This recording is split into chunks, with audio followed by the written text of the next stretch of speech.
కార్తీక పురాణం రెండవ అధ్యాయం. సోమవార వ్రత మహిమ. కార్తీక పురాణం రెండవ అధ్యాయం. సోమవార వ్రత విధానము. జనక, ఇంతవరకు నీకు కార్తీక మాసమందాచరించవలసిన విధిక్రమము మాత్రమే తెలియజేసితిని. కార్తీక మాసంలో సోమవార వ్రతమునకు ప్రత్యేక ప్రాముఖ్యం గలదు.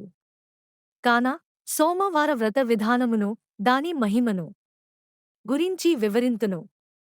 సావధానుడవై ఆలకించుము. కార్తీక మాసంలో సోమవారము శివునకు అత్యంత ప్రీతికరమైన రోజు.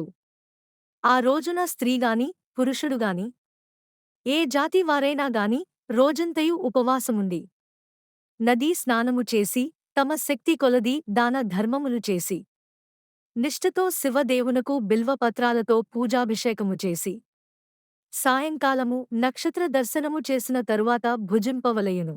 ఈ విధముగా నిష్ఠతో నుండి ఆ రాత్రి అంతయు జాగరణ చేసి పురాణపఠన మొనరించి తెల్లవారిన తరువాత నదికి వెళ్లి స్నానమాచరించి తిలదానము చేసి తమ శక్తి కొలదీ పేదలకు అన్నదానమును చేయవలయును.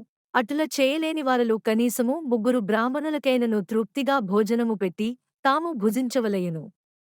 ఉండగలిగినవారు సోమవారము నాడు 2 పూటలా భోజనముగాని ఫలహారముగాని తీసుకొనకుండా ఉండుట మంచిది. ఇట్లు కార్తీక మాసమందు వచ్చు సోమవార వ్రతమును చేసిన ఎడల పరమేశ్వరుడు కైలాస ప్రాప్తి కలిగించి శివసన్నిధికి చేర్చును. భర్త లేని వితంతువు సోమవార వ్రతమును ఆచరించి శివపూజ చేసినచో కైలాస ప్రాప్తియు, విష్ణుపూజ చేసినచో వైకుంఠ ప్రాప్తియు నొందును. దీనికి ఉదాహరణముగా ఒక ఇతిహాసము కలదు. దానిని నీకు తెలియపరచెదను. శ్రద్ధగా వినుము.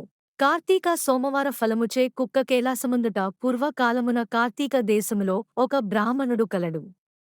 అతడు పురోహిత వృత్తిని చేపట్టి తన కుటుంబమును పోషించుకుంటూ ఉండెను. అతనికి చాలా దినములకు ఒక కుమార్తె కలిగెను. ఆమె పేరు స్వాతంత్ర్య నిష్ఠురి. అతనికి చాలా దినములకు ఒక కుమార్తె కలిగెను. ఆమె పేరు స్వాతంత్ర్య నిష్ఠురి. తండ్రి ఆమెను సౌరాష్ట్ర దేశీయుడగు మిత్రశర్మయను సద్బ్రాహ్మణ యువకునికిచ్చి పెండ్లి చేసెను. ఆ బ్రాహ్మణ యువకుడు 4 వేదములు శాస్త్రములను అభ్యసించినవాడైనందున సదాచారపరాయణుడై యుండెను.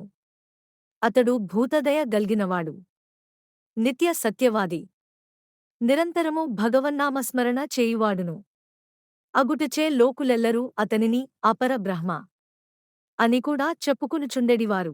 ఇటువంటి ఉత్తమ పురుషునకు భార్యగు నిష్ఠురి యవ్వన గర్వముతో కన్ను మిన్నుగానక పెద్దలను దూషించుచు అత్తమామలను భర్తను తిట్టుచు గొట్టుచు రక్కుచు పరపురుష సాంగత్యము గలదై వ్యభిచారిణియై తన ప్రియుడు తెచ్చిన తినుబండారములు, బట్టలు, పువ్వులు ధరించుచు దుష్టురాలై తిరుగుచుండగా వంశమునకు అప్రతిష్ట తెచ్చుచున్నదని అత్తమామలు ఆమెను తమ ఇంటి నుండి వెళ్లగొట్టిరి.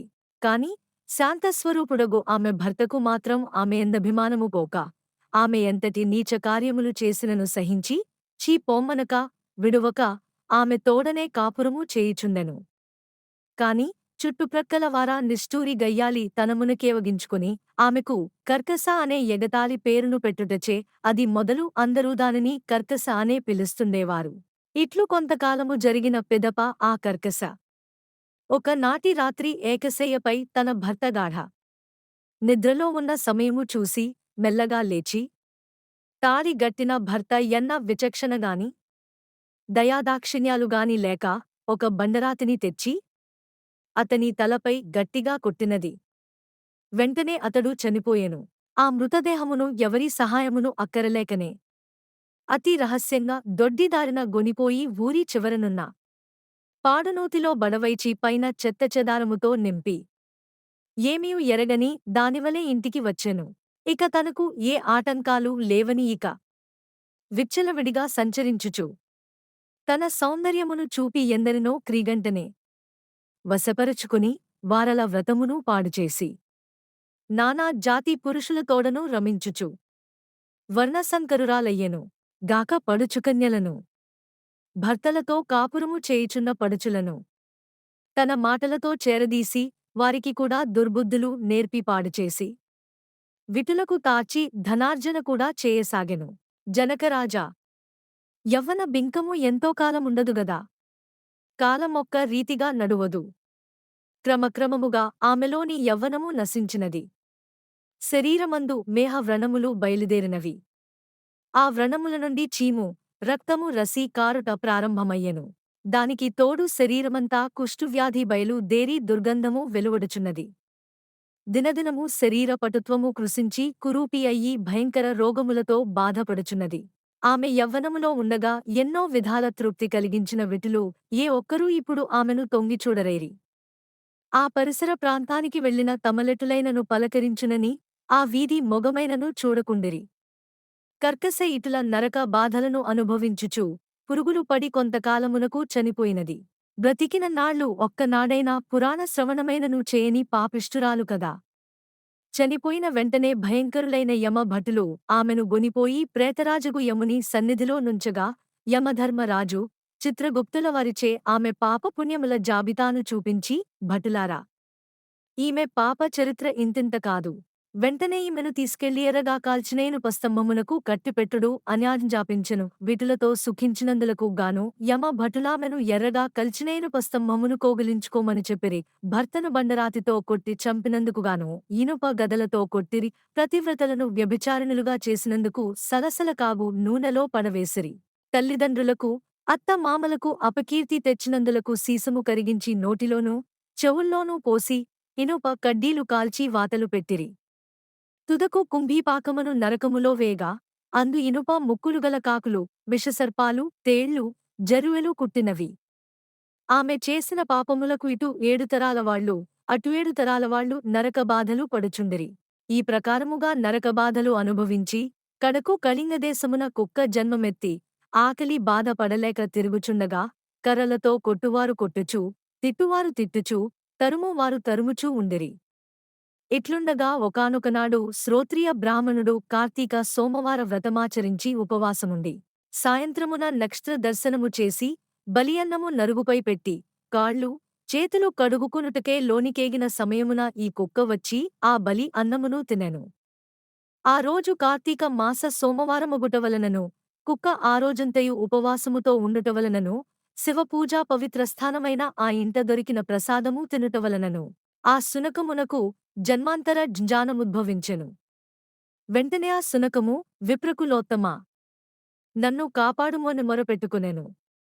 ఆ మాటలను బ్రాహ్మణుడాలకించి బయటకు వచ్చి చూడగా కుక్క తప్పన్యులెవరూ లేనందున లోనికేగెను. మరలా రక్షింపుము రక్షింపుము అని కేకలు వినబడెను. మరల విప్రుడు బయటకు వచ్చి ఎవరు నీవుని వృత్తాంతమేమి అని ప్రశ్నించెను. అంతనా కుక్క, మహానుభావా, ఈ పుట్టుకకు వెనుక 15 జన్మలకు ముందు విప్రకులాంగనను నేను వ్యభిచారిణినే అగ్ని సాక్షిగా పెండ్లాడిన భర్తను చంపి వృద్ధాప్యములో కుష్ఠురోగినై తనువు చాలించిన తరువాత యమదూతల వల్ల మహానరకమును అనుభవించి నా పూర్వీకుల పుణ్యఫలము వల్ల ఈ జన్మలో కుక్కనైతిని. ఈ రోజు మీరు కార్తీక సోమవార వ్రతము జేసి ఇచ్చట ఉంచిన బలి అన్నమును తినుటవలన నాకీ జ్ఞానోదయము కలిగినది. కావున ఓ విప్రోత్తమా, నాకు మహోపకారముగా మీరు చేసిన కార్తీక సోమవార వ్రత ఫలమొకటి ఇచ్చి నాకు మోక్షము కలిగించుమని ప్రార్థించుచున్నాను అని వేడుకొనెను. కార్తీక సోమవార వ్రతములో చాలా మహత్యమున్నదని గ్రహించి ఆ బ్రాహ్మణుడు ఒక సోమవారము నాటి ఫలమును ఆమెకు ధారబోయగా వెంటనే ఒక పుష్పక విమానము అక్కడకు వచ్చెను. ఆమె అందరికీ వందనము జేసి అక్కడి వారందరూ చూచుచుండగానే ఆ విమానమెక్కి శివసాన్నిధ్యమునకేగెను. వింటివా జనక మహారాజా, కావున నీవును ఈ కార్తీక సోమవార వ్రతమాచరించి శివసాన్నిధ్యమును పొందు మని వశిష్ఠులవారు హితబోధ చేసి ఇంకనూ ఎట్లు చెప్పదొడంగిరి. ద్వితీయాధ్యాయం 2వ రోజు పారాయణము సమాప్తము.